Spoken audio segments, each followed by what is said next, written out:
Where are you today? What does your activism look like? Like you said, I wrote a book, I made a documentary, I've done quite a bit of podcasting and interviews in the past couple of years. Um, and I still wasn't okay. And I wasn't healed. And I was frustrated by that because I thought that all of this speaking and all of this putting myself out there and cleaning up my messes was going to give me the kind of healing inside that I was looking for. But I was suffering a lot with PTSD and just in like a very, very heavy amount of depression that I just couldn't shake. So I put my head together with my mom and we started to just look for alternative options because I was like, Mom, like, there's nowhere for me to go. Like, I thought I was also struggling with an eating disorder that would just like flare up with stress, and then I had no appetite or couldn't eat. And that was happening for the past couple of years, like nonstop. Even while I was doing Seduced, I was being like, those triggers were happening all the time.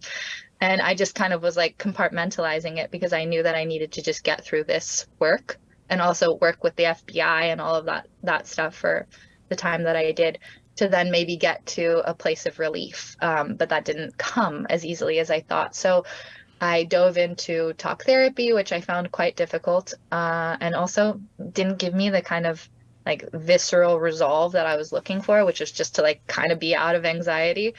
Um, and then I started to think more about psychedelics as an alternative treatment for myself. But because I felt quite unstable with my mental health for the first couple of years when I got out, I didn't want to do anything drug related because I was actually afraid that I didn't have enough control over my own mind, that if I was going to take a substance, I wasn't sure if I was going to come back.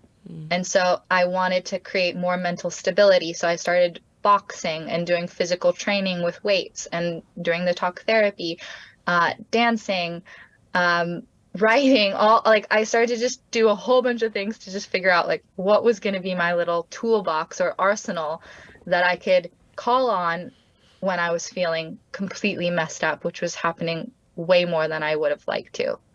Um, like I just was struggling to function on a regular basis on a day-to-day with day-to-day Yeah. tasks.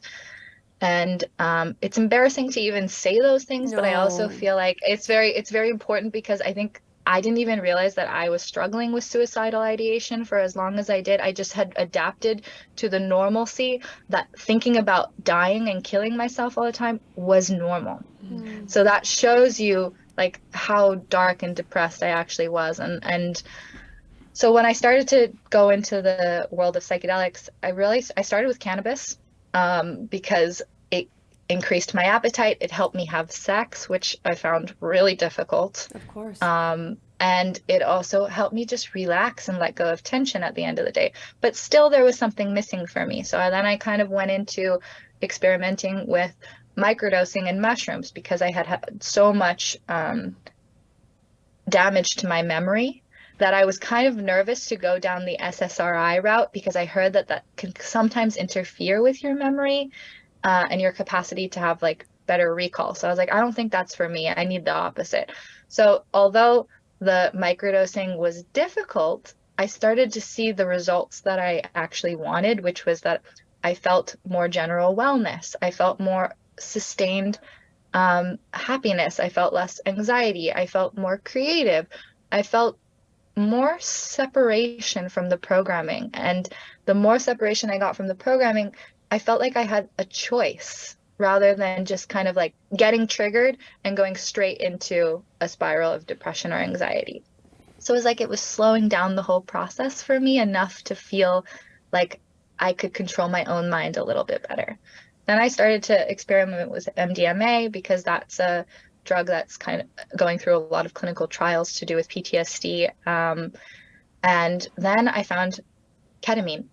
And ketamine has been the most helpful psychedelic for me personally because it actually helped me downregulate my nervous system, which was what I was looking for, which I didn't even know that that's what I was looking for. But when I got out of fight or flight, I actually started to be able to use my mind a lot more clearly. And it was like I wasn't always negotiating around so much fear and anxiety. Mm-hmm. I had more time to think or do other things. And there's a lot of science that backs up the use of ketamine for PTSD, compound PTSD, depression, things of that nature, but also for people who have experienced sexual violence, it's a dissociative drug. So that you would think that that would not be good, but actually it is good because if you're used to dissociating all the time, you're just doing that as a way to escape fear. But now, in this controlled environment with a therapist, you're actually dissociating, but you're not going into a fear state. You're going into deep relaxation, which allows your brain to kind of reconfigure itself out of chaos. Mm-hmm. So it's like amazing to me. And it's feeding your brain so that you can build new neural pathways. What I didn't realize was how much work it was going to be for me to deprogram myself. Mm-hmm. And so to actually have access to new neurology and create new pathways that are positive for myself takes fucking work.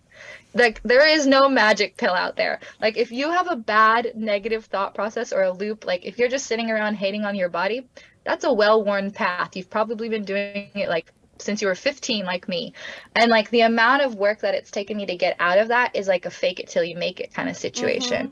But the thing that has benefited me is that I actually feel the difference. It's not just lip service. But it's a combination of both, like actively reprogramming yourself into the person that you want to be, how you want to think, how you want to feel about yourself, how you want to feel about other people.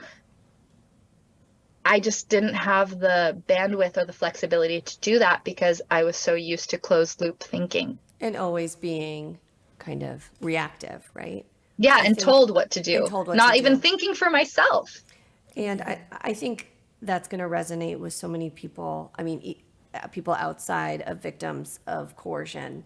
This idea of kind of we can reprogram how we approach life. And like you can. It just takes a lot of work.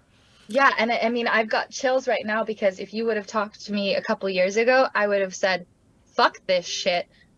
I'm messed up to my core. I'm never getting out of this and I want to die. Mm-hmm. So like to actually be able to go from that point to a point where I don't think about killing myself anymore, like to me, that is a victory. Like I feel like a lucky winner that I don't feel that way anymore. And I do believe that that option is out there for other people. What we're trying to do with our foundation, my mother and I, is to democratize this type of option for people who may not want to go the traditional SSRI route and may be interested in exploring psychedelics because it does stimulate different parts of your brain.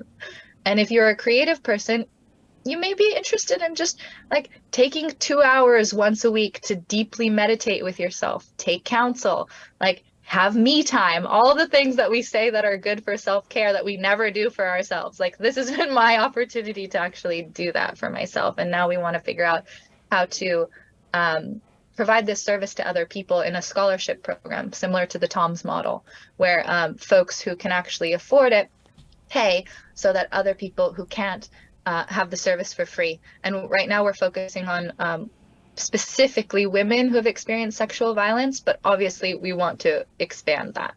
That's amazing. I also think it's really interesting, kind of this concept of democratizing the use of psychedelics. Tashira and I actually had a live event last night where we were talking about psychedelic use for medicinal purposes and how many roadblocks there are in accessing the medicine.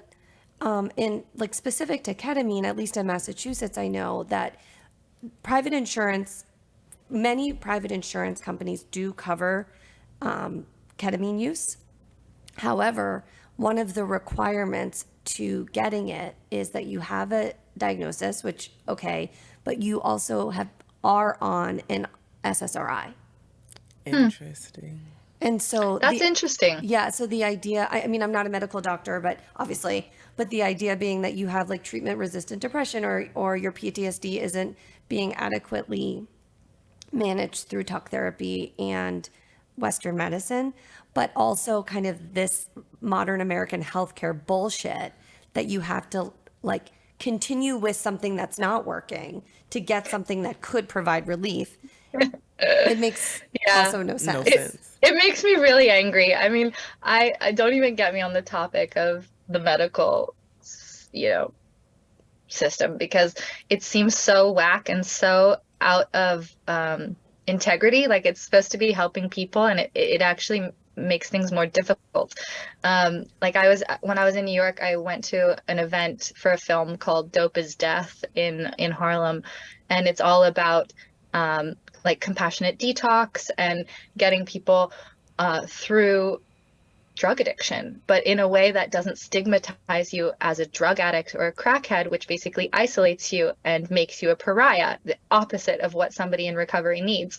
So I was so moved by it because they were like, fuck all this legislation. We're going to start healing people here at this clinic.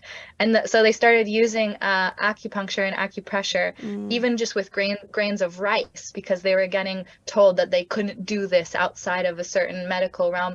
And it's basically like telling people that they can't heal themselves, that like you need to now outsource everything in order to heal yourself. And they're like, we're teaching people how to do this on their families so that instead of, sitting around fighting, you're actually helping each other release stress or tension. Like what could be better as a family activity? Like, hey honey, like come over here, let me like help you with your day by giving you a little bit of acupressure, and then you do the same for me. Like that's great. No harm. That's great. No harm, no foul. But for some reason, the powers that be don't really want the power in your own hands to heal yourself because that threatens them. So maybe a red flag. Not that I'm a medical doctor, and not that I'm saying that medical doctor routes are bad. Not at all. I just think that there should be no setback around empowering somebody to take their health back in their own hands.